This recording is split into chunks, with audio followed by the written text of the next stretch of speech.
Your reality is being manifested by you, but specifically it's actually being manifested by your subconscious mind. You're basically the creator of your reality. Manifesting is the act of bringing something specific into your desired reality. Do you guys remember Sigmund Freud and how he talked about the levels of consciousness?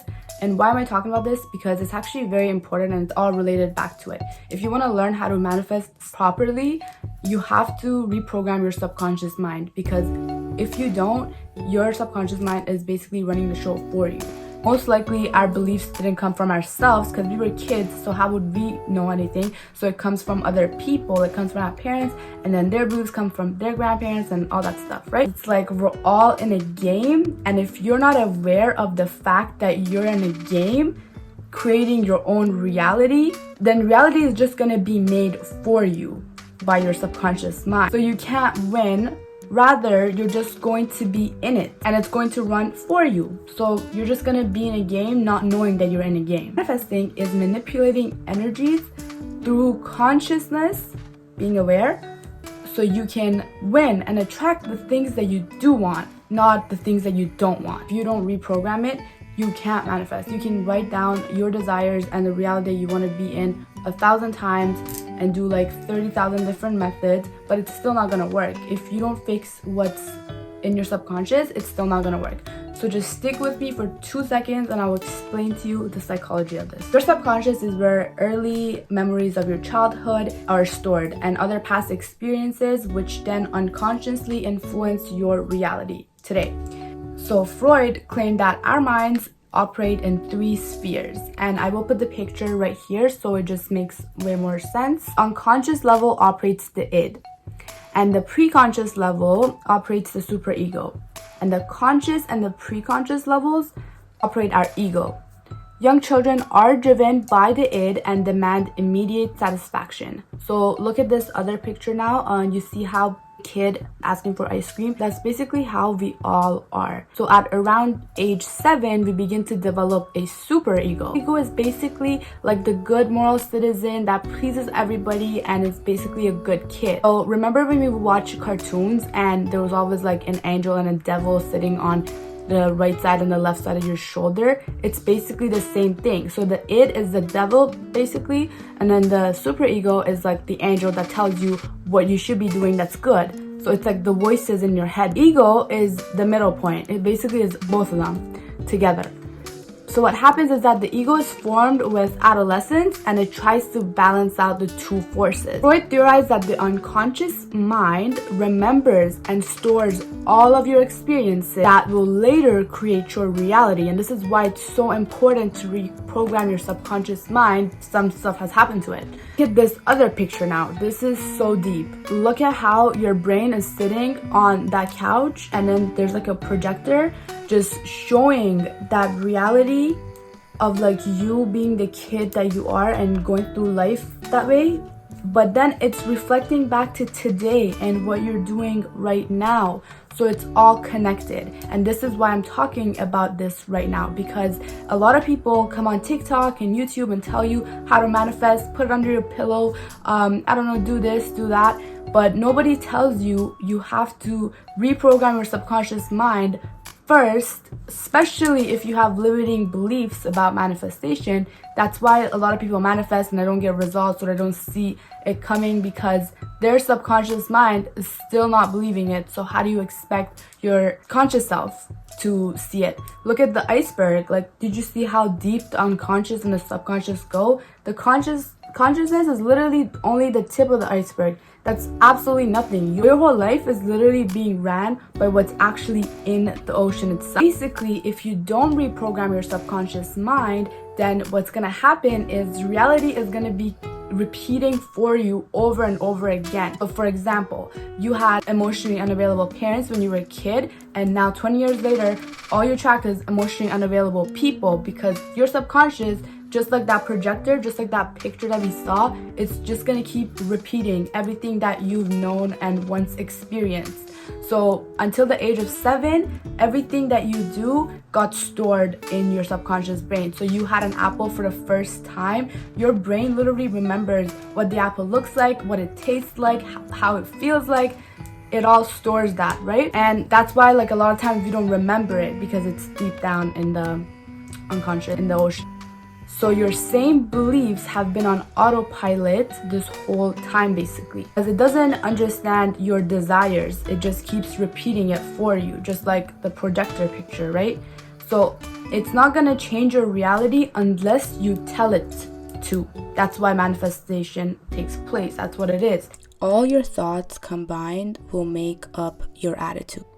Attitudes are beliefs that are put together, and a belief is a cycle of thinking and feeling over time. Now, if you add all your beliefs together, then you will have a perception. A perception is the lens in which you view reality in. As you can see, these two people are just looking at the bricks from two different angles, yet both of them are seeing two different things. One of them is seeing 3 and the other one is seeing 4.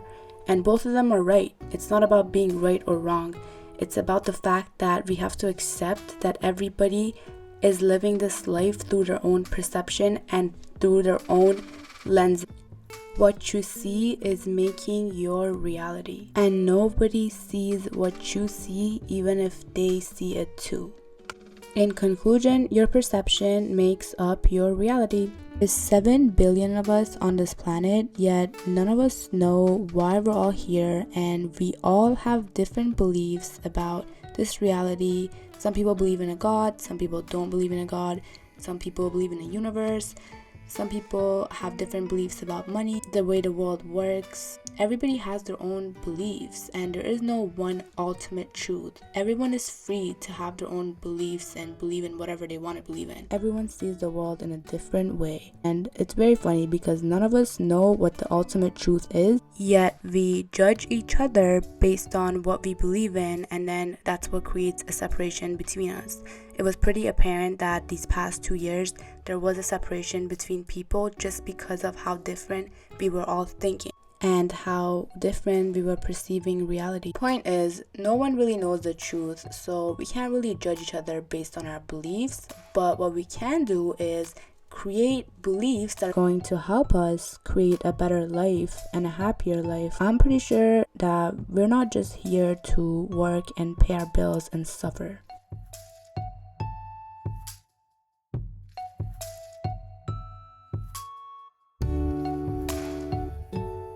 Your mind's job is to do what you tell it to do. And you have a job, and your job is to tell your mind exactly what you want using specific and detailed language. So think of it this way: the things that you like and it comes to you easily in your life are there because you have a program that allows them to be there. In contrast, anything that you have to work hard at, put a lot of effort into, or anything you have to struggle for to make it happen is a result of your programs not supporting that belief. So for example, if you grew up thinking that money is hard to get and money doesn't grow on trees, later on in your adult life you're going to have an issue with money because you're not going to come from an abundance mindset and you're going to come from a lack mindset, which then will only create lack in your life for you. So ask yourself, where are the troubles in my life? So first, it's about recognizing that the patterns come from programming and that you can change them. You can ask yourself why you think that way and then try to ask why relating to your childhood. And then once you recognize it, you have the power to change your mindset to the abundance mindset. In this mindset, we don't say we can't, we don't have it, we can't afford it, it's not gonna happen.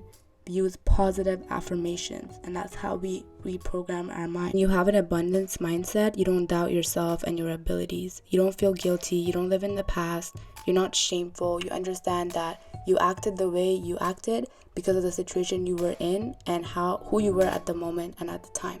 It's all about healing the past and creating the future by manifesting. Get rid of all your limiting beliefs that are low vibrational, meaning are in this range. Stop saying you can't do something and just remove all those negative words and change them with positive words. Whenever you catch yourself giving a statement that's coming from the lack mindset, just take 1 second and be like, why do I think like this? And then try to get a new perspective on it. Make sure when you're trying to find out about why you think this way, make sure you journal it, because when you write it down, it becomes so much more clear, and it's not just in your head and in a loop, because once you write it down, you see it in front of you and you see how small your problems are. And then what you do from there is you ask how can you solve it, instead of saying I don't have it, I can't have it. That's not the mindset you should have, because that's just the mindset that gives up and just thinks negative. The mindset that you should have is saying that, okay, well, I don't have this at the moment, or life is the way it is, but how can I solve it? How can I help myself get to where I want to be? Journaling is the best way to reprogram your limiting beliefs, because that way you will write down what you're thinking all the time, and then you will see your thought patterns on a piece of paper. So you will be able to create another perspective on it, rather than being in your head and trying to figure out how to solve the problem. And now that you realize what's holding you back after you have written down your limiting beliefs and why it's there in the first place, you will have to manifest, and you have to tell your mind exactly what you want. If it's a car, a house, a job, whatever it is that you need that is not coming to you. The method that you can use is writing down what you want in the present tense as if it already happened. When you write it down, it's like you're encoding it into your brain, and your mind does not understand the future. So that's why you have to write the things that you want in the present tense and feel like you already have them, so it comes to you quicker.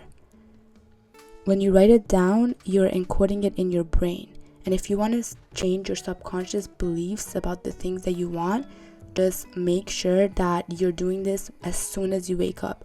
Instead of going on your phone as soon as you wake up, grab a journal and write down what you want. You will be surprised of how much faster it will work, because your brain is going to be in the theta brain state wave, and it's going to allow your manifestations to come to you so much quicker. Because when you manifest as soon as you wake up or before you go to sleep, you're actually closer to your subconscious mind, so it will be so much easier for you to reprogram those limiting beliefs within yourself. And another thing that's very helpful is to go on YouTube and search up subconscious reprogramming or affirmations that you can put on and sleep. So if you want success, just search up this, and you see how many videos are here that are 8 hours or 9 hours long that you can literally put and go to sleep. So when you're sleeping and you're unconscious, this will literally be coded into your brain. This works, and it's very, very powerful. Basically, these videos are all affirmations that are on loop, and it just keeps repeating itself for hours and hours. So it's also a good idea to affirm the things you want in your life in the morning or at night. And your mind does not understand next year. Your mind understands right now. Your mind does not have a perception of time. So you can't say, well, I will get my desired body next year, or I will be confident next year. Try now. Now is the only thing you have. So instead of worrying all the time and living in the past, or using your energy today to worry about the future, affirm the things and the positive things that you want in your life. And I'm not talking about toxic positivity and not feeling your emotions when you're feeling down or upset about something. Everything you feel is always valid, and you should feel everything. But what I'm saying is, heal the past and recognize why you think that way. Heal the past and create your future. How do you create your future? You manifest your future all the time. So instead of living in the future and living in the past, be here now, heal the past, and create your future. You don't heal the past necessarily. You can't change the past. The past is the past to teach you stuff. But what you can do is realize what's limiting you and what's holding you back from the past. Journal it, understand it, have awareness of it. And the next time you're in a situation that puts you in that lack mindset, then you're aware. You're like, okay, well, that's true. I think negatively of this situation because of this that happened. Well, now that I'm aware of it, I will make that switch, and I will affirm the things that I want in my life instead. And write down your affirmations, make a whole morning routine for yourself, and watch your life change.